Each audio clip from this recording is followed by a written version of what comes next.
Okay, Assalamualaikum warahmatullahi wabarakatuh. Good morning, good afternoon, or good evening, everyone. Welcome back to our writing class. Today, if you still remember the previous one, we already have learned about essay. Yeah, the previous one, we have learned about opinion essay, right? And then after that, we start also to learn about a for and against essay. Right?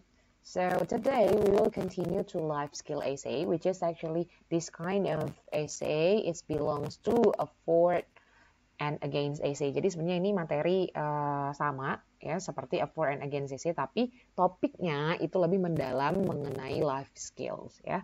So without further ado, let me just explain to you. So here is the learning outcomes. Jadi seperti biasa kita akan mempelajari ada tensisnya yang harus diperhatikan, lalu juga please focus on the structure. Jangan lupa ya, seperti biasa selalu pelajari struktur dari sebuah paragraf itu seperti apa nanti, and also some of the vocabulary that we will meet in these examples. Oke, saya langsung ke contoh teksnya ya. Jadi kita baca dulu teksnya. Sedikit ini cerita, katanya in your English class you have been talking about life skills. Nah, apa itu life skills? Jadi skills itu kan kemampuan gitu ya, kebisaan. Nah, what is life? Hidup. Nah, jadi apa hal-hal apa saja yang harus kita bisa di dalam hidup. Nah, katanya which are needed in everyday life. Ya. Oke, so wait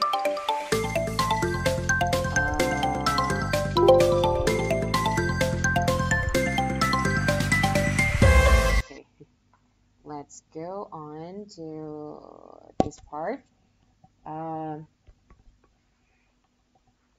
So if you see on this example, nowadays katanya some schools are teaching life skills as well as traditional subjects. Some people say this prepares students better for life in the real world, whereas others says it's not necessary.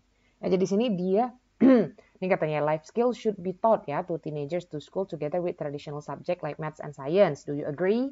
Lalu nanti ada topik-topiknya ini ya. Kita coba langsung, tadi sudah saya sempat baca di paragraf pertama. We are continue to second paragraph. In my opinion, school should prepare students for adult life. Financial skills such as budget planning and saving money are essential to avoid falling into debt. It would also be a good idea to learn basic cooking, as this is fundamental for survival when you are living on your own.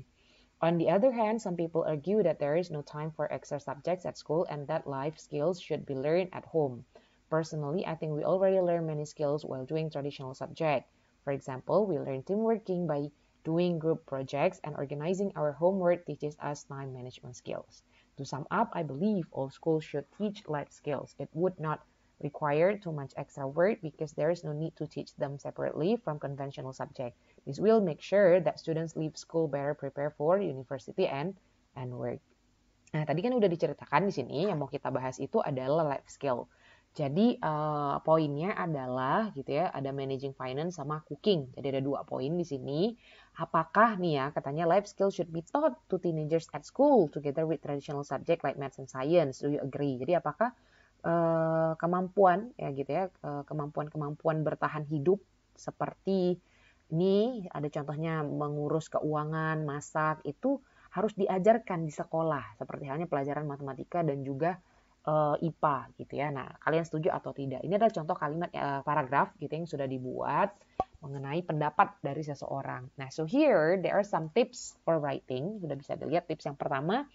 Katanya organize your essay in paragraph with an introduction, dan juga ada conclusion, dan juga ada middle paragraph. Jadi sebenarnya kalau di sini bisa kalian lihat nih ya, dengan ada kata kuncinya nowadays and to sum up to start the first and last paragraph. Ini bisa udah tahu ya, di paragraf pertama ini adalah introduction-nya. Nah, di paragraf yang terakhir ini ya tentunya adalah conclusion-nya gitu ya. Nah, di introduction paragraph dia menggunakan kata nowadays yang artinya saat ini gitu ya. Jadi membuka paragraf pertamanya ini dengan menyatakan bagaimana kondisi saat ini gitu ya. Jadi ada kata nowadays-nya. Lalu conclusion di akhir paragraf dia menggunakan kata to sum up. Atau sebelumnya kita juga sudah mempelajari ya, macam-macam, bisa dengan kata in short gitu ya, atau bisa juga dengan in conclusion. Jadi berilah suatu pertanda bahwa itu adalah kalimat penutup dari kalian gitu ya, yang telah merangkum dari apa yang disampaikan sebelumnya. Lalu yang kedua katanya, think about how to organize your middle paragraph. Jadi harus kita pikirkan paragraf tengahnya ini yang tentunya adalah yang paling penting gitu ya, karena ini merupakan apa yang mau kita sampaikan. Katanya this essay has two. Kalau ini contoh essay yang ini ada dua nih. Discussing views for and against the topic. Yang satu membahasnya for, bisa dikatakan paragraf pertamanya ini for. Yang paragraf keduanya ini yang against ya. Jadi yang setuju dengan topik bahwa life skill itu harus diajarkan di sekolah, kalau yang ini tidak setuju. Nah, yang setuju ini katanya, use a range of expression for organizing your ideas, showing contrast and giving examples. Jangan lupa juga gunakan verb-verb gitu ya, seperti kata whereas, such as, on the other hand, atau for example, supaya mengorganize ide kita supaya jelas. Oh, whereas, oh berarti dia ini mau menunjukkan perbedaan. Such as, oh dia ini mau ngasih contoh. On the other hand, oh dia ini mau ngasih pendapat yang berbeda gitu ya. For example, oh dia mau ngasih contoh. Lalu juga di poin keempat diinfokan katanya tipsnya use phrases such as personally to show your personal opinion. Jadi kalau itu adalah pendapat pribadi kita, gunakanlah kata-kata seperti in my opinion, lalu ada kata personally, terus ada kata I believe, which is you can use not only in writing but also in speaking gitu ya. Terutama kalau misalnya nih ada speech gitu ya, paling sering sekali akan kalian sebut kata in my opinion atau personally or I believe gitu ya. Nah, kalau misalnya lihat poin kelimanya mau mengatakan pendapat orang, maka bisa katakan some people say atau others says nih ya. Some people says, others says, some people argue gitu ya. Nah, terakhir katanya try to use synonyms to avoid repetition. Jadi sering-seringlah gunakan sinonim. Jadi jangan gunakan kata yang sama semua dari awal sampai akhir. Apa sih arti kata necessary? Penting gitu ya, wajib. Nah, jangan selalu pakai kata necessary sampai akhir necessary semua. Coba cari gitu ya antonimnya. Contohnya nih, kalau necessary itu bisa pakai essential atau bisa juga dengan kata fundamental gitu ya. Nah, so your essay will be much more better. Ya, jadi kita bisa perhatikan lagi. Jadi essay-nya bisa tertata dengan baik gitu ya. Jadi kalau kita review dari semua tipsnya, bahwa yang pertama jangan lupa menuliskan kata paragraf introduction. Nah, di dalam paragraf introduction itu biasanya diawali dengan kata nowadays. Lalu ada yang namanya paragraf conclusion.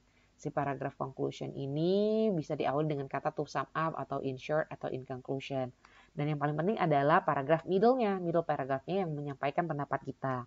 Karena ini adalah dua poin yang berbeda gitu ya. Ada for and against essay-nya. For-nya the second paragraph itu this is the fourth, berarti mau menyampaikan pendapat kalian yang setuju gitu ya bahwa pelajaran tentang life skill itu harus diajarkan. Kenapa? Nah, contohnya apa gitu ya.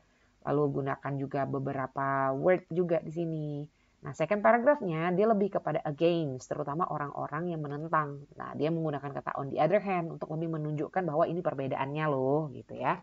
Nah, so even though this is a very simple one, tapi mudah gitu dipahami. Nah, inilah adalah salah satu tips supaya paragraf kita tuh lebih dipahami dan mudah dimengerti oleh orang. Jadi jangan kacau gitu satu paragraf isinya yang sama ada setujunya, contohnya tidak setuju gitu ya. Jadi we have to try our best.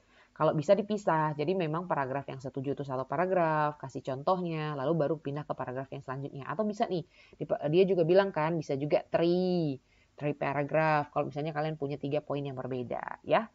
Okay, so and here will be your exercise. Jadi bisa dilihat nanti saya minta kalian buat sama seperti ini gitu ya, tulisan seperti ini juga. Tapi kalau ini kan poinnya managing finance sama cooking. Nah, kalian coba cari life skill yang lain yang kalian setujui untuk diajarkan di sekolah. Tapi rata-rata orang-orang tidak akan setuju gitu ya. Selain managing finance and cooking, apalagi misalnya belajar apa ya, ya that's your opinion ya, terserah kalian. Misalnya mau harus diajarkan tentang managing heart gitu ya, bagaimana mengatur hati gitu ya. Mungkin that's okay, that's your personal opinion ya. Okay, so I think that's all for today. Thank you very much for watching the video. I hope that you can learn a lot about life skill essay because this is also a very good good examples ya untuk for and against they say. So I hope that you also can understand better. So I close the video ya officially with wassalamualaikum warahmatullahi wabarakatuh. Thank you very much everyone for watching.